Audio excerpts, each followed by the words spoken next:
So welcome everybody once again to another episode of Beyond the Quarter, where we are partnering with other individuals that are very committed to Southwest Florida, whether that be through business or careers, what we like to call accessible success, as you've seen in some of our other episodes. So in that, really excited for this journey that we're continuing on. We're going to be joining Tyler in our series. So we're going to learn a little bit about him today, as well as some of my general background and what we're wanting to do through this overall podcast in our community. We're going to get deep today. We're getting deep. Oh, yeah, real deep. Well, we'll take our shovels out then. So let's get into it. Yeah, man. So let's just start in the realm of why are you excited to be part of this podcast? So I reached out to Malik a while back. I love what he's doing with the Curate Network in general. I'm a big fan of helping to foster growth and innovation in Southwest Florida in general. Yeah. And, there's so many different avenues you can go in. You have so many podcasts and so many different sectors and so many different kind of themes to each one of them. And I really like what you're doing with the kind of the entrepreneurship and business focused show in general, which is, I'm glad to be a part of it on here with you. So I think we're going to get into some fun stuff here, once we start getting guests on and stuff like that. But yeah, today we're definitely going to focus on, we're getting deep. I want to know everything. Yeah, absolutely. So that's great. I'm really excited because based on some of those conversations that we've had, just really driving that overall vision is that we want to create that community for people to kind of join in with us. That for whatever reason, people feel as though they need to leave or they feel the lack of opportunity and they feel like they need to go somewhere else. But we're doing it here. We're doing it now. Yeah, there's no reason. I mean, like you look at these brilliant people who graduate from FGCU, Florida Southwestern, Hodges, all these different places, and you and I were talking about it earlier. Like they feel like they're kind of stuck. They're kind of in limbo, waiting to go somewhere else. I mean, unless you're planning on getting your real estate license or you're going to be a contractor, a developer, or something. Up until recently, there hasn't been much as far as opportunity for people like that. People in tech. People in interested in entrepreneurship and stuff like that. So why do you feel as though that opportunity wasn't there before and why there is now? Well, I mean, you look at, so you have all these incubators and accelerators popping up all over the place. You have the Rocket Lounge, you have Endeavor over off Alico, you have Matt Hurley with H2 Innovations, I believe his company's called, that's buying out the atrium off College Parkway and they're turning it into just a giant incubator accelerator for tech companies and entrepreneurs. Yeah. And then you have people like or companies like Gartner, companies like Hertz that are moving their headquarters over to Southwest Florida, and there's definitely a feeling of like there's something happening here. Yeah. Malik put something on social media recently, a renaissance in Southwest Florida, a new renaissance happening, which there's definitely like, I don't know if it's because I'm in it and it feels more prevalent just because I'm in it and I'm at the Rocket Lounge a lot, I'm at Endeavor a lot. But it definitely feels like there's a sense of that, like a renaissance as far as innovation, and because Southwest Florida is so far behind with a lot of stuff that it's just so singularly focused economically in real estate and construction that if you have another... As well as the tourism in general. Right, exactly. So if you have another kind of like real estate market crash like what happened in 08, 09, everybody here is going to be screwed again unless we diversify economically. Yeah. So, yeah. No, that makes sense, and we see really cool opportunities in other cities and other things going on, and as it's based in our conversation, I've moved a lot and I've lived in a lot of different states, and I've kind of found myself that Southwest Florida is home, right? And I want to make this community what I want it to be, right? And I think that requires a level of commitment. And for us as individuals, as well as diving into our careers or friendships, right? We have to continue to build on one another to be able to create that community. And that presents an opportunity for young people because why I love what Malik's doing so much right now. If we position ourselves now at the forefront of this kind of bubbling up of innovation and growth, the next 3 to 5 years, we're going to be, the people who are leading that type of growth, which is why I want to really focus on keeping these people here, these smart, interesting people that can go on to do great things, keep them here as opposed to them just going to Orlando or California or wherever it is that they go with the tech industries. Exactly, bringing those people here. So I did want to back up a little bit and just think about the idea of why entrepreneurship was a fit for you and kind of what started that journey. So I kind of, I don't really talk about it a lot, but I kind of put myself in a position where back against the wall with a gun to my head. So there's really no other choice for me but to go that route. So to kind of just give you the cliff notes of it, I'm going to write a book down the road. So as long as we're going deep, I'm okay with the cliff notes. If you want the full story, you can buy the book that I write in 5 or 10 years. But yeah, so high school, I had nothing special. I barely graduated, like spent the last 4 or 5 days of high school just consistently just trying to bring my grade up to a 2.2, 2.1, right? So just that structured school, like bureaucratic structured school environment never really kind of fostered learning for me. It was more of a social experiment for me. I got really good at making friends, but as far as learning, definitely I didn't take anything out of school really. And then you learned how to make friends. That was the big takeaway. Yeah, pretty much. Which works, if you go to networking events and stuff like that. I mean, that's, I guess, a skill.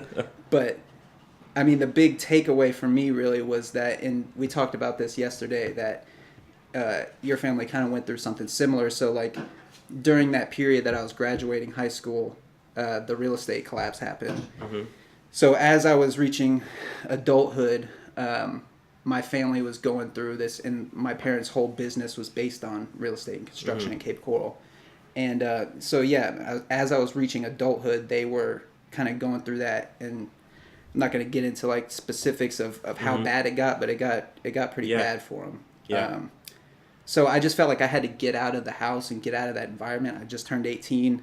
I got a job at Walmart in Fort Myers, and I was living with 2 girls that I went to high school with, and I would probably say like 3 months into working at Walmart, I just like on a biological level, like that type of job, the 9 to 5, like especially the depressing kind of 9 to 5 job, like the kind of fast food restaurants or Walmart type of job. I just I on a biological level could not do it. So I had a friend who, who was into marijuana distribution type of stuff, and I figured I'll use all the friends that I made in high school to get into that. And I mean, that kind of escalated as it usually does with people who go down that path. And I got into some trouble. So I got into a lot of trouble. So I got arrested 5 times between the age of 15 and 22. Wow. And after that very last time, I was faced with kind of a choice to where I had to commit to being a full-fledged criminal the rest of my life, or I had to, make a change and like going to a different route. So I started just ferociously reading different books on different subjects. Like I went through a period of like really dark, like depression, like for a long extended period of time. And so I read a whole bunch of books, self-help books, psychology books, stuff like that. Started meditating and kind of just reprogrammed my mindset to like have that kind of success mindset where, and that helped escalate me to the point where I'm at now. So it's almost out of that necessity, right? That you found yourself in this frustrating realm. And I've heard it recently, most recently, I guess Gary Vee was talking about it, with the idea that if you're a hustler, you just find yourself hustling, doing whatever, right? He was talking about the idea of some of these guys selling marijuana or whatever it was, and they're hustling, they're trying to figure it out. There's a marketing aspect. And so you turned it, right? And you're like, okay, I'm going to apply this to business. So what was your first hustle outside of that change in life? So at the same time I got caught, at the same time I got arrested, I was at Hodges University studying marketing. And I was going to school full time, so I needed some money to, pay rent and do stuff like that, which is why I went that route. After I had already each time I got arrested, it was for marijuana. So like that's why I continued down that same path, was just because I was going to school full time. And so at that time, after I had got caught, And I started putting stuff out there, entrepreneurship type of stuff, and started talking to people about the books I was reading. A friend reached out to me where him and a couple other friends of ours had started a web design company in Cape Coral, Fort Myers, and I tend to do this a lot where I jump out of the plane before I check the straps on the parachute. So I dropped out of school immediately and helped co-found that company. We built it up to a pretty decent size. It was more, the reason it failed, it was more on us than anything. Just the chemistry between the 4 people who had started the company. Yeah. And that's kind of why it failed. But I mean, that's one of the things I've realized over the years is that, when you're young, if you're not out there rolling the dice and taking risks, then, you need to reevaluate some stuff, because it's like a life hack kind of, like when you fail, you progress so much faster than somebody who, kind of plays it safe and takes that straight and narrow the whole time. So that was the first kind of company that I got into, was web design. That's really cool. Because a lot of people, they circle around the idea of what they want to do. Right. So I guess the way my brain works is the realm of analogies, right? And a lot of people are just walking around the swimming pool, right? They have these big dreams of life, and they're like, oh man, I don't know what the temperature's like. I don't know. And you're like, I just jumped in, and I didn't even know how to swim. I didn't know what the condition was going to be like, but I'm going to figure it out. Well, let me. So, I mean, this doesn't apply for you if you're going to school if you're trying to be a lawyer or a doctor. But in business, even though I dropped out, and even though the company that we started failed, I got recruited by an ad agency, and having that executive level experience, even though the company failed, landed me a job that would require most people to have a bachelor's degree. So taking that risk did end up paying off, and it put me on a path to where, that company that I got recruited from, I met a mentor there who was into politics, and that's how I got into that whole realm. So he would bring me out and introduce me to the right people in Southwest Florida, and then like step by step, it kind of just helped push me in that direction to where I'm at now. But yeah, I mean, so many people, they'll sit there and dwell on taking a risk and rolling the dice on something, but that's never really been my and it's been to my own fault at times, because obviously of the things that it didn't work out. But I think the reason I had gone down that bad path with the risk taking that I have, the risk averseness that I have, was just because I wasn't surrounded by the right people. I think that risk taking mentality is good if you're surrounded by the right people.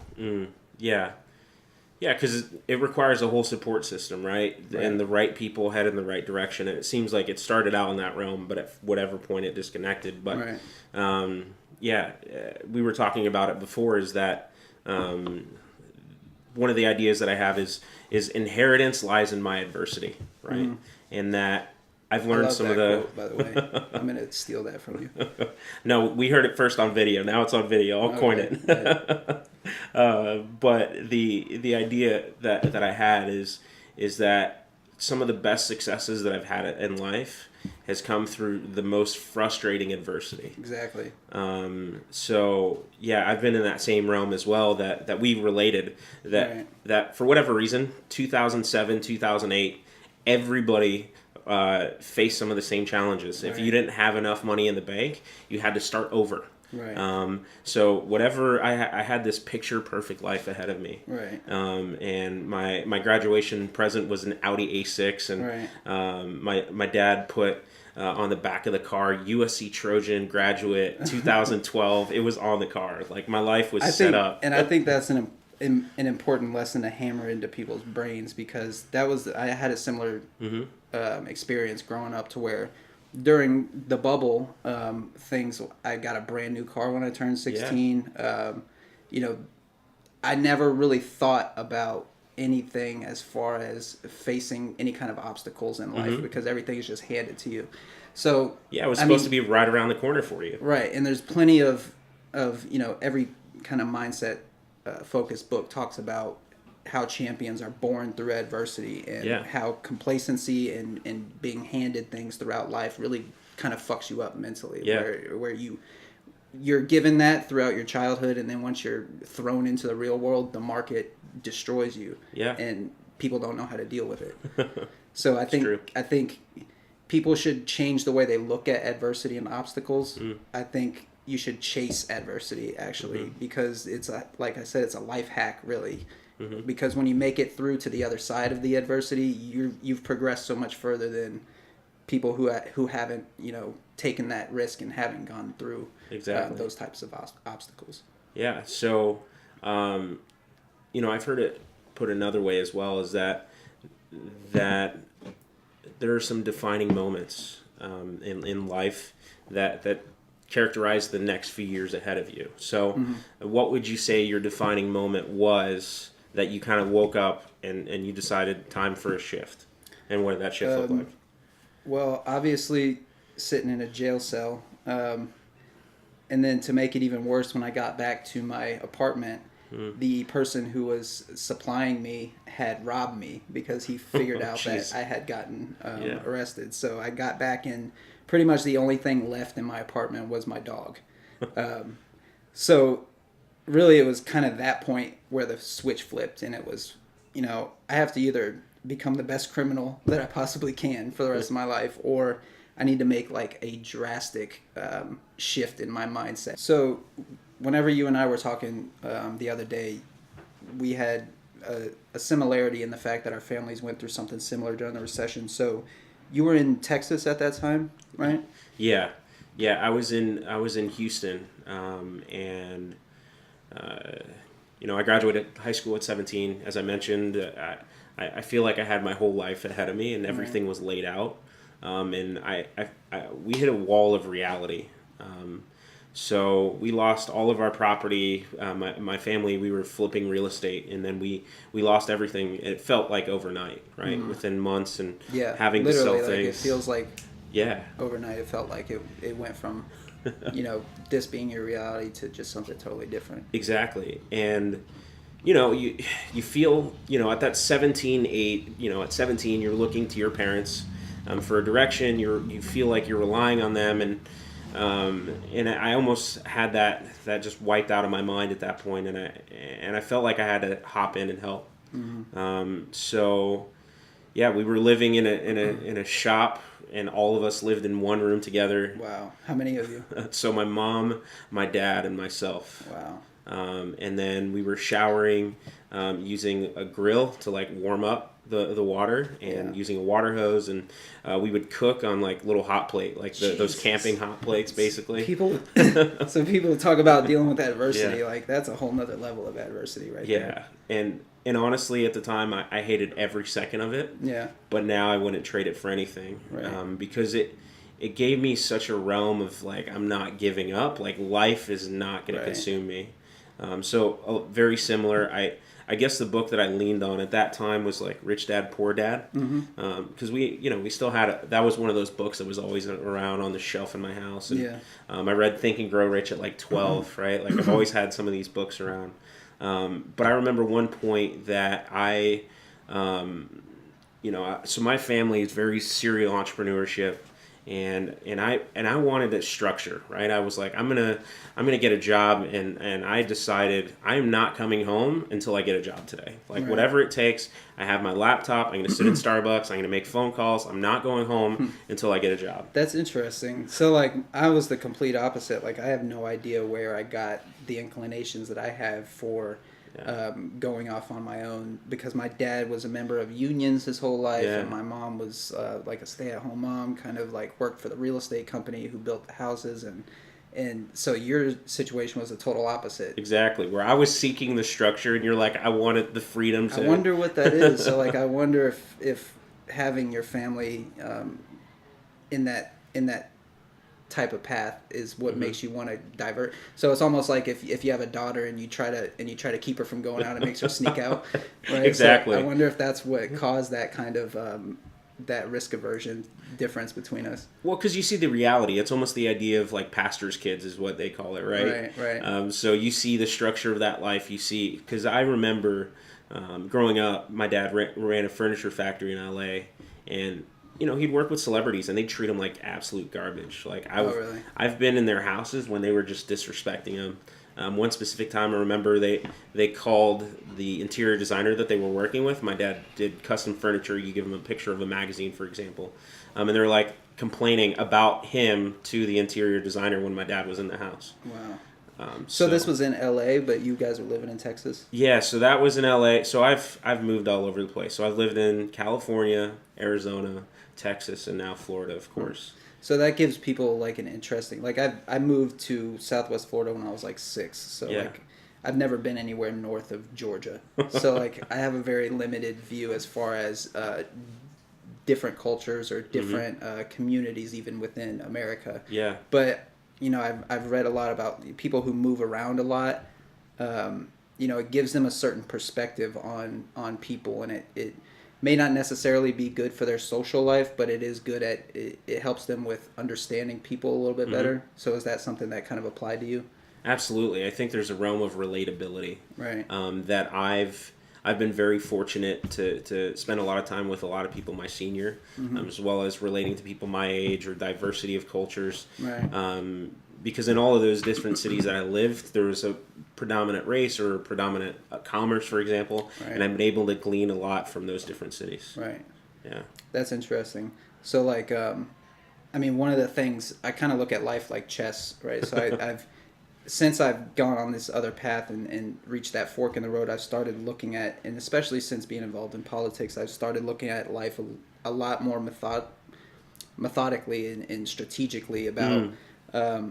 So one thing I've gotten very good at over the past couple years is finding people who have talents that I wish that I had and kind of befriending them and internalizing some of the stuff that they know as far as what skills and stuff that they have. And so like one of my favorite pastimes is to like kind of go to the mall and just people watch. So that's kind of something that I think applies to business as well, where you know, if you're in a boardroom and you're sitting in a meeting and your energy level's off from, you know, the client or whatever that you're meeting with, that can reflect poorly on you or on the company you work for or whatever. Exactly. So I think having that, what's it called, EQ or you know, relatability to understanding people's psychology, I think that's very important for business in particular. Yeah, without a doubt, empathy is something that you could stand on.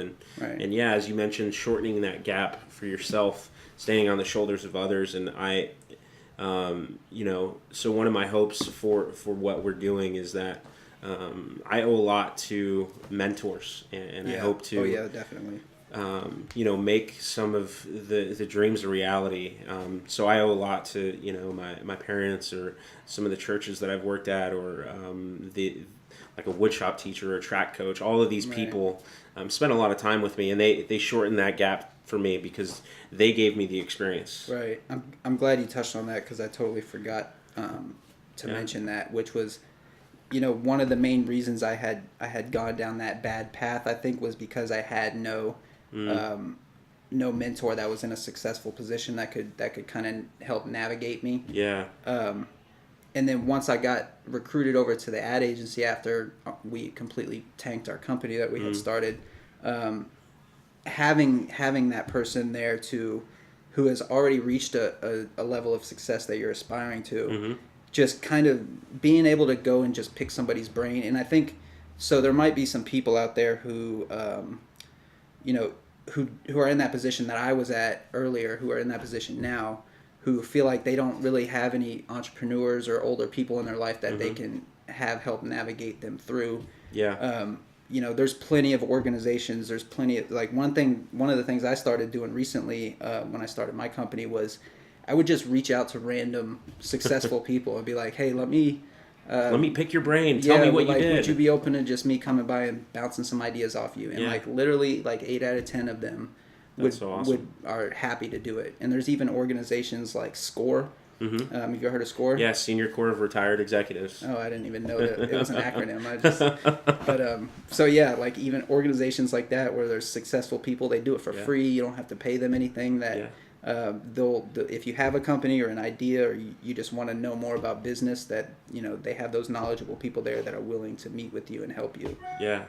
I think that's definitely key in people's life as far as going down that path. So for you, long term, what is that career path look for you, right? Your business, entrepreneurship path? So I'm in a position now where I kind of have a childlike curiosity for a bunch of different things. So like ever since I had gotten arrested, every job that I get, it's always just to get some money coming in to pay the bills until I can think of something to start on my own. And then I'll start it, I'll fail, and then go get another job again, and then repeat the process. So like now I'm at a point where I think my mindset's in the right place to where I've failed enough times, literally failed enough times, like very badly, to the point to where I know what it takes to succeed now. It's just I haven't found that particular idea yet to really kind of like sink my teeth into and run with. So I have my company, 1 Degree Digital, where I do social media marketing and consulting for companies in Southwest Florida. But having worked in the advertising industry for the past few years, it's not something I want to dedicate my life to, but it is valuable right now as far as having revenue that comes in that allows me the freedom to work from home and to pursue other businesses. And I'm working on a couple startups right now, and then I also have had the free time to learn how to do Forex trading and stuff like that, to where, you know, even if I do lose that job or lose the clients that I have, you know, kind of like a little pot of money that I can put into the market and then play around with it from there. That's exciting. So for somebody wanting to start a business, if they were to do the first thing outside of a Google search, what is the first thing that you would suggest for them to do to learn about the business?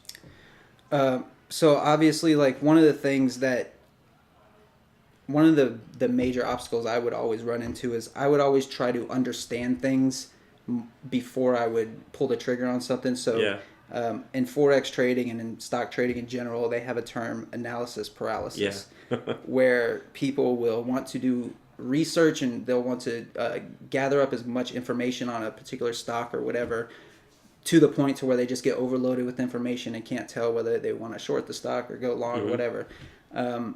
So that's one thing to definitely avoid, is don't try to make it perfect.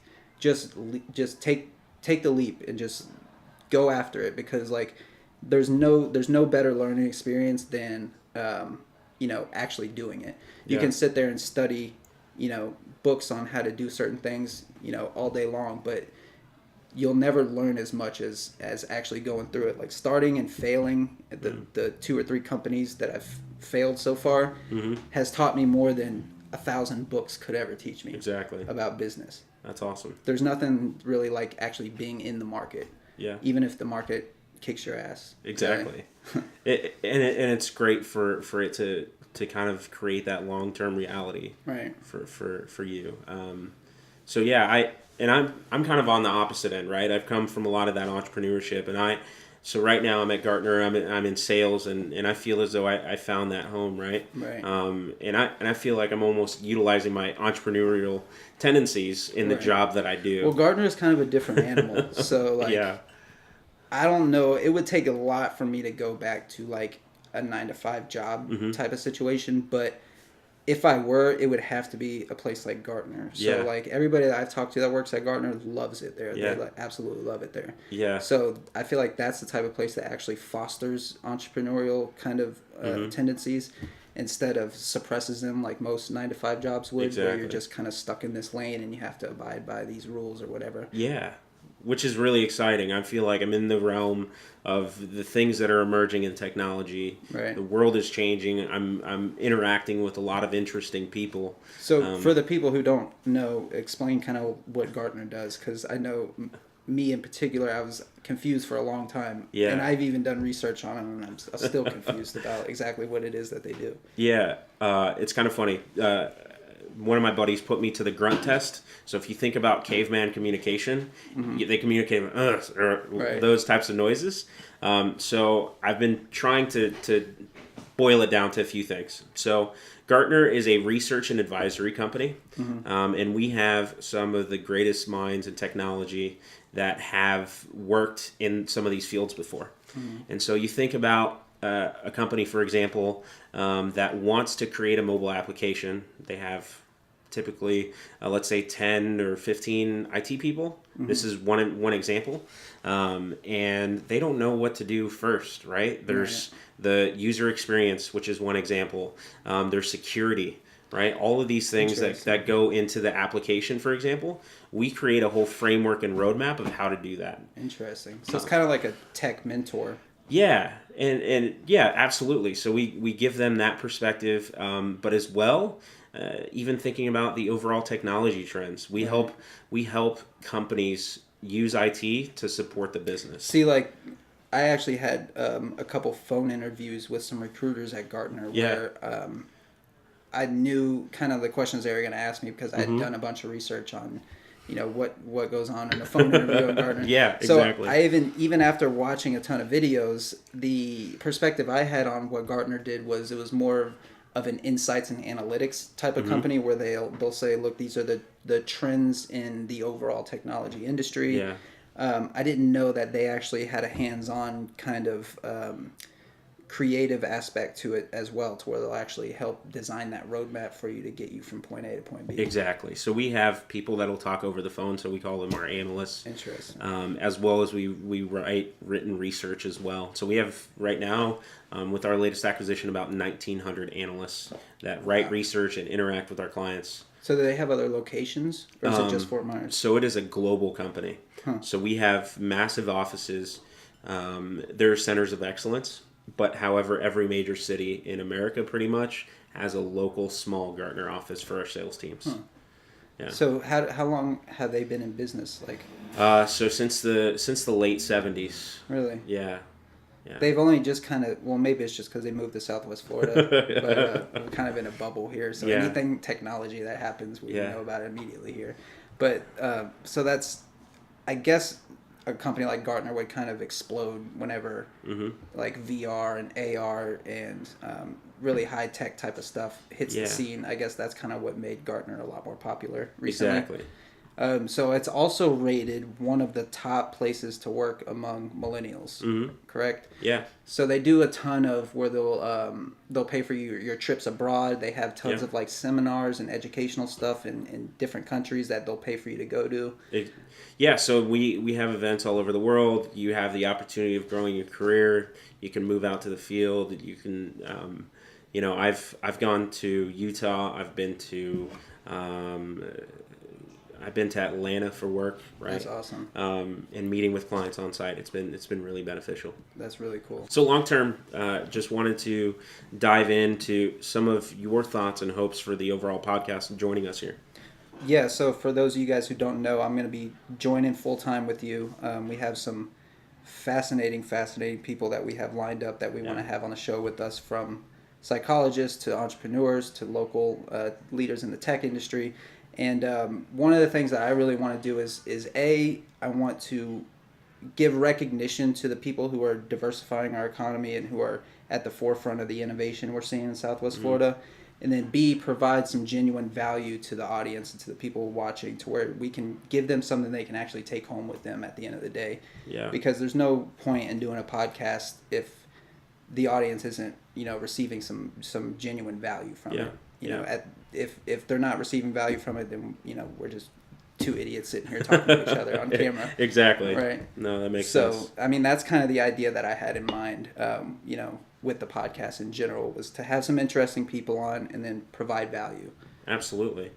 And I would echo a lot of that. And for me, what I'm wanting is that it's kind of interesting how we come together, right? With you, with the I want to start something, right. and I'm in the realm of like I want to create a long-term career, right. But I want to learn from a lot of people that are creating the businesses and shorten the gap for people that are looking for work. Right. Those are the types of guests that we want on is people that are affecting Southwest Florida and that accessible success. People that have gone through some of those trials, they've created some of the realities and things that they want here locally in Fort Myers, Cape Coral, Naples, Bonita, all of the places around us, right? Exactly. Let's make it happen here. So it kind of goes back to like the whole law of attraction thing, right? Like two people who normally would have never crossed paths, through a mutual friend like Malik, we end up doing this thing and hopefully, like, even if it only impacts one person positively, Yeah. I feel like it's worth it. Absolutely. So I'm definitely glad that, we're doing this, and I think that we have a lot of value that we can bring, to the people watching. Yeah. Well, I'm very excited, Tyler. This is going to be great. Yeah. Right. We're going to continue to build this, and I appreciate all of those of you watching. Continue to join us in communication on this journey, and Definitely. share us your feedback. If there's any way that we can support, you're one of those business people out there, and you're hungry. Yeah. We want to be part of that journey Even with you. if people have suggestions on topics to talk about, or suggestions on guests to have on the show, like shoot us a Facebook message over to the Curate Network. Do any of that type of stuff. We'd be happy to discuss whatever topics you want to have us cover on here. Absolutely, that'd be great. Thanks, everyone.